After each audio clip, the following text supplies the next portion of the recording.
Every single year, somewhere in the world, a company collapses, and every single time, the story is the same. The Houston Chronicle reports he'll likely complete the remainder of his sentence there in December. Fastow testified against Enron chairman Ken Lay as part of a plea bargain in connection to the accounting scandal that brought Enron down. A charismatic leader, a revolutionary idea, numbers that keep growing, investors who keep believing. And then, one day, it is all gone. The investors lose everything, the employees lose everything, and the people at the top, they already sold. You would think we would have learned by now. We have not, because the structure never changes. Only the names do. In 2001, the name was Enron. And here is what made Enron different from every fraud before it. It was not run by criminals. It was run by the smartest people in America. Harvard MBAs, McKinsey consultants, Wall Street legends, people who genuinely believed they were changing the world until the moment they realized they were not, and kept going anyway. This is Enron, and the pattern it left behind is still running today. Enron started as an energy company. They owned pipelines, giant tubes that move gas across the country. Gas flowed through. They got paid. Nobody had heard of them. Nobody cared. Then one man changed everything. Jeff Skilling, Harvard MBA, razor sharp, completely obsessed. He had one question: what if energy could be traded like stocks?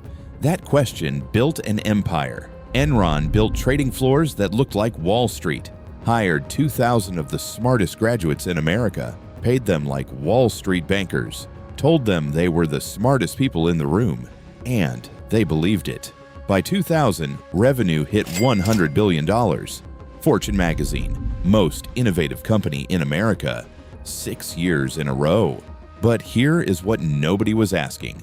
How was Enron actually making money? Because the trading business was complicated, intentionally complicated, so complicated that even board members admitted they did not fully understand it. And Skilling had one more trick: mark-to-market accounting. Imagine signing a contract to deliver gas for 20 years. Normally, you book the profit year by year, as the gas arrives, as the money arrives. Skilling said, book all 20 years of profit in a day. Before a single dollar arrives, before a single cubic meter of gas moves, the SEC approved it. And just like that, Enron could report almost any number it wanted, real or not. Nobody questioned it, because the stock kept going up, because the magazines kept celebrating, because the banks kept lending. When everyone is getting rich, nobody asks how. Here is the problem with mark-to-market. It only works if the deals are real.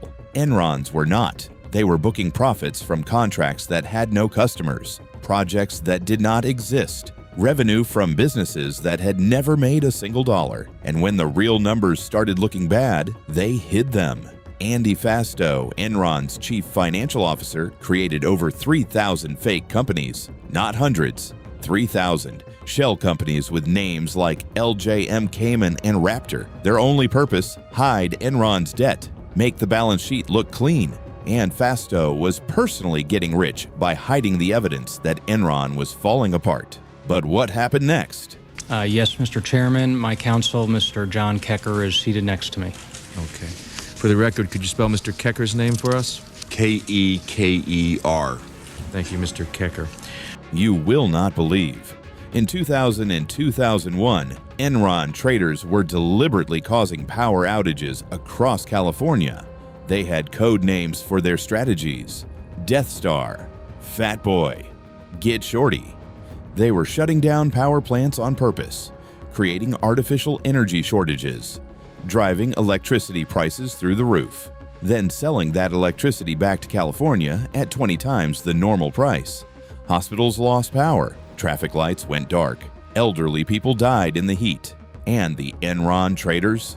They were laughing about it on recorded phone calls. One trader said, and this is a real quote, "Grandma Millie, man, she wants her money back," laughing about the people they were destroying. Meanwhile, the employees had no idea. Their retirement accounts were locked into Enron stock. HR was calling it the safest investment they could make, while Skilling and Lay were quietly selling hundreds of millions of dollars of that same stock.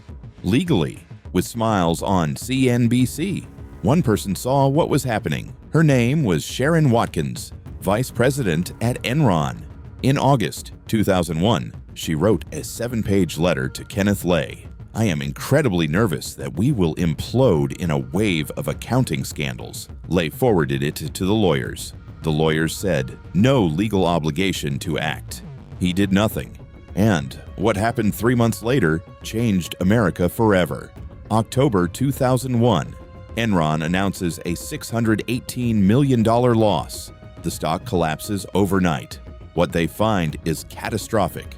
$32 billion in hidden debt, 3,000 fake companies, billions in profits that never existed.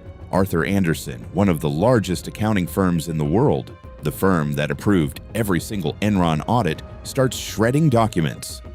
Not a few pages, entire truckloads, for weeks. Gone. December 2nd, 2001, Enron files for bankruptcy, the largest corporate collapse in American history. 20,000 employees gone overnight. And Charles Prestwood, 57 years old, 33 years at Enron. He logged into his retirement account, the account that showed $1.3 million. The account HR had called the safest investment. The stock was at 26 cents. 33 years. Gone. He testified before the United States Senate. I put my life savings into this company. I trusted them. I have nothing left. He was 63 years old. He went back to work. He is still working today. Ken Lay, 11 counts of fraud, died before sentencing. Jeff Skilling, 24 years in prison. Andy Fasto, 10 years. Arthur Andersen, guilty. Dissolved. America's most innovative company. Gone in 90 days. So what do you actually take from this? Because Enron did not end in 2001. WorldCom, 2002. Lehman Brothers, 2008. Theranos, 2018. FTX, 2022. Different name, different industry, same structure, same ending. Lesson 1. When nobody can explain how the money is made, the money is not being made. Before you trust any company, ask one question. How exactly does this make money? If the answer is complicated on purpose, walk away. Lesson 2. Consensus is not safety. Every bank was financing Enron. Every analyst had a buy rating. Every magazine was celebrating it. The loudest consensus in the room was built on the biggest lie. The more everyone agrees, the harder you should look. Lesson 3. The system protects the people at the top. Ken Lay sold $70 million of stock. Jeff Skilling sold $60 million. Both men knew. Charles Prestwood knew nothing. No seat at the table. No warning. He did everything right and lost everything anyway. That is not bad luck. That is a structure designed from the very beginning to make sure the people at the top could leave before the building fell. Enron was not a one-time event. It was a blueprint, and the people who built it walked away rich. The people who believed in it did not.